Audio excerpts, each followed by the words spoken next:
Hello everyone. आज समझाएंगे central atom में हाइब्रिडाइजेशन स्टेट कैसे सिंपल ट्रिक से निकालेंगे। तो चलो, तो सेंट्रल एटम में हाइब्रिडाइजेशन स्टेट निकालने के लिए एक सिंपल फॉर्मूला है, वो फॉर्मूला याद रखना होगा। वो फॉर्मूला क्या है? H equal to half into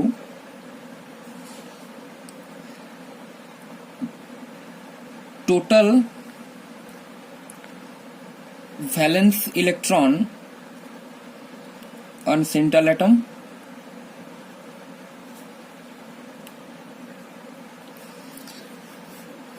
plus number of monovalent atom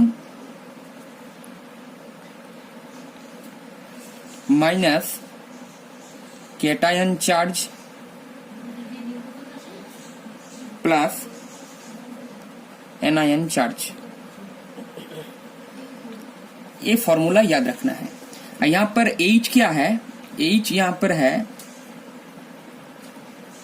number of orbitals participating in hybridization।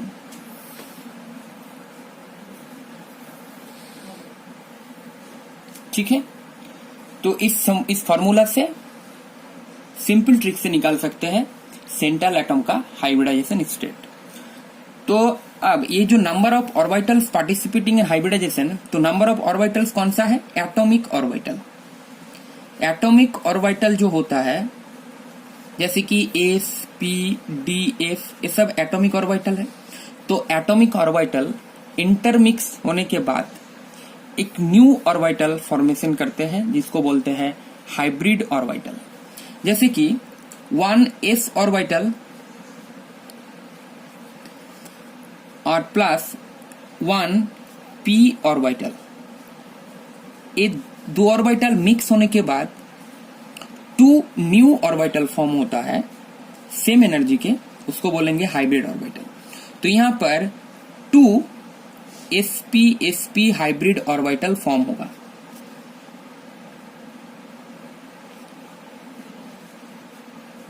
To hybrid orbital form होगा सेम एनर्जी। तो ऐसे करके निकाल सकते हैं।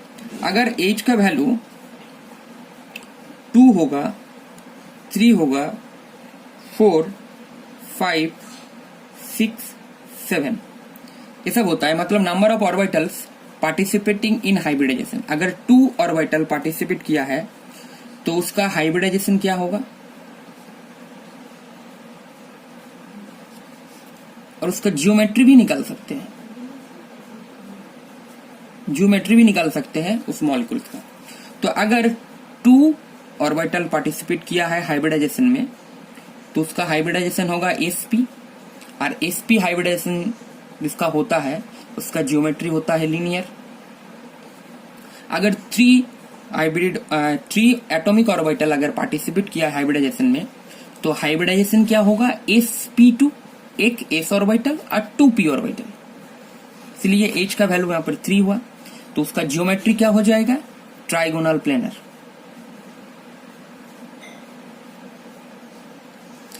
4 मतलब एक s ऑर्बिटल और 3p ऑर्बिटल, तो sp3 हाइब्रिडाइजेशन हो जाएगा उसका।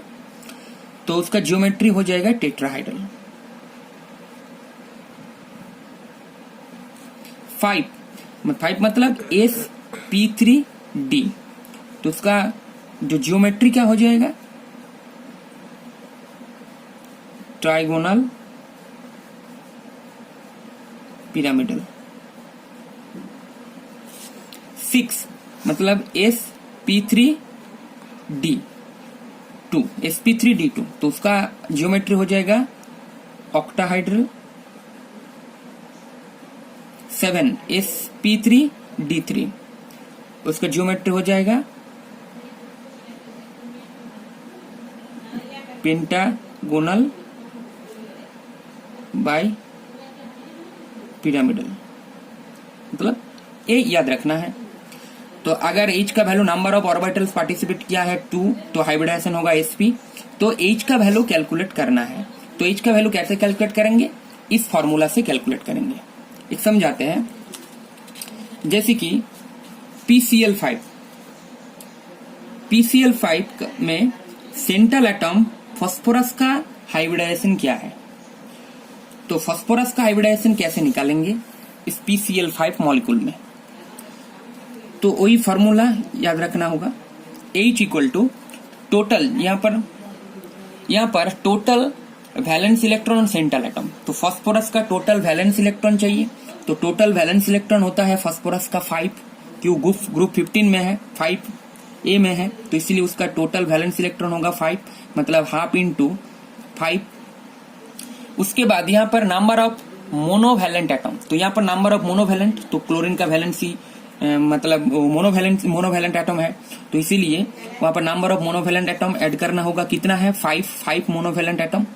अब यहाँ पर माइनस कैटायन चार्ज, कैटायन का कोई चार्ज नहीं है यहाँ पर, और एनायन का भी कोई चार्ज नहीं है, तो यहाँ पर टोटल जो वैल्यू हुआ H का 10/2 मतलब 5, तो H का वैल्यू 5 हो गया, H का वैल्यू 5 मतलब sp3d हाइब्रिडाइजेशन हो गया, मतलब सेंट्रल एटम P का हाइब्रिडाइजेशन है यहाँ पर sp3d हाइब्रिडाइजेशन हो गया उसका।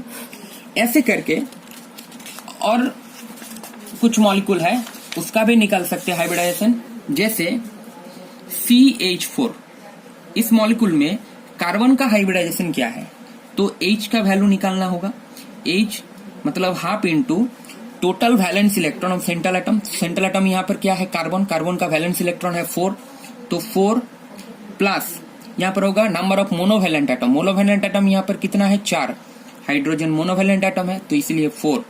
कैटायन चार्ज नहीं है, एनायन का भी कोई चार्ज नहीं है, मतलब यहाँ पर होगा 4/4 + 4 मतलब 8/2 मतलब 4, तो 4 हो गया। H का वैल्यू 4 मतलब नंबर ऑफ पार्टिसिपेटिंग ऑर्बिटल हो गया 4, तो नंबर ऑफ पार्टिसिपेटिंग ऑर्बिटल अगर 4 है तो उसका हाइब्रिडाइजेशन होगा sp3 हाइब्रिडाइजेशन। तो जियोमेट्री क्या होगा, जियोमेट्री होगा टेट्राहाइड्रल। ऐसे और एग्जाम्पल लिख सकते हैं, जैसे कि PCl3 मतलब सेंट्रल एटम फास्फोरस का हाइब्रिडाइजेशन निकालना है, तो यहाँ पर H का वैल्यू निकालना है, तो H equal to half into total valence electron central atom मतलब P मतलब 5 हो गया उसका, मोनोवैलेंट एटम उसका हो गया 3, कैटायन का कोई चार्ज नहीं है, एनायन का भी कोई चार्ज नहीं है, मतलब 8/2 मतलब 4, तो हाइब्रिडाइजेशन क्या हो जाएगा इसका sp3 hybridisation central phosphorus atom का। तो ऐसे करके निकाल सकते हैं। और एक एग्जांपल दे रहे हैं हम, इसका कोई चार्ज है जैसे कि H3O+, इसमें सेंट्रल एटम कौन सा है ऑक्सीजन, तो ऑक्सीजन का हाइब्रिडाइजेशन निकालना है। H3O में ऑक्सीजन का हाइब्रिडाइजेशन स्टेट क्या है, तो वही फॉर्मूले लगाएंगे यहाँ पर H equal to number of participating orbital in hybridization, H equal to half into total valence electron central atom, oxygen यहाँ पर सेंट्रल एटम है तो उसका वैलेंस इलेक्ट्रॉन हो गया 6, तो उसके बाद नंबर ऑफ मोनोवैलेंट एटम तो हो गया +3, हाइड्रोजन 3 है, और उसके बाद कैटायन चार्ज, तो यहाँ पर कैटायन का चार्ज 1 है, तो इसीलिए -1 कैटायन चार्ज फॉर्मूला में बोले थे -1 प्लस एनायन चार्ज, तो एनायन का कोई चार्ज यहाँ पर नहीं है, सिर्फ कैटायन का चार्ज है, इसलिए -1 मतलब 9 -1 मतलब 8/2 मतलब यहाँ पर हो गया 4, तो 4 मतलब यहाँ पर ऑक्सीजन का जो हाइब्रिडाइजेशन होगा sp3 हाइब्रिडाइजेशन होगा। तो ऐसे करके और एक एग्जांपल दे रहे हैं हम POCl3 का। POCl3 में फास्फोरस सेंट्रल एटम का हाइब्रिडाइजेशन क्या है, सिंपल ट्रिक से निकालेंगे, H equal to half into, अब कैसे निकालेंगे, सेंट्रल एटम यहाँ पर क्या है फास्फोरस, तो फास्फोरस का हाइब्रिडाइजेशन निकालने के लिए यहाँ पर क्या करना होगा, तो फास्फोरस का वैलेंस इलेक्ट्रॉन 5 अब यहाँ पर नंबर ऑफ मोनोवेलेंट एटम, तो यहाँ पर मोनोवेलेंट एटम कितना है 3, ऑक्सीजन बाइवेलेंट एटम है, बाइवेलेंट है, तो यहाँ पर क्लोरीन है 3 प्लस 3 मोनोवेलेंट एटम 3 ऐड करना है। कैटायन का चार्ज नहीं है, एनायन का भी कोई चार्ज नहीं है, मतलब 8 हो गया, मतलब यहाँ पर 4। तो यहाँ पर फास्फोरस का हाइब्रिडाइजेशन क्या होगा, sp3 हाइब्रिडाइजेशन।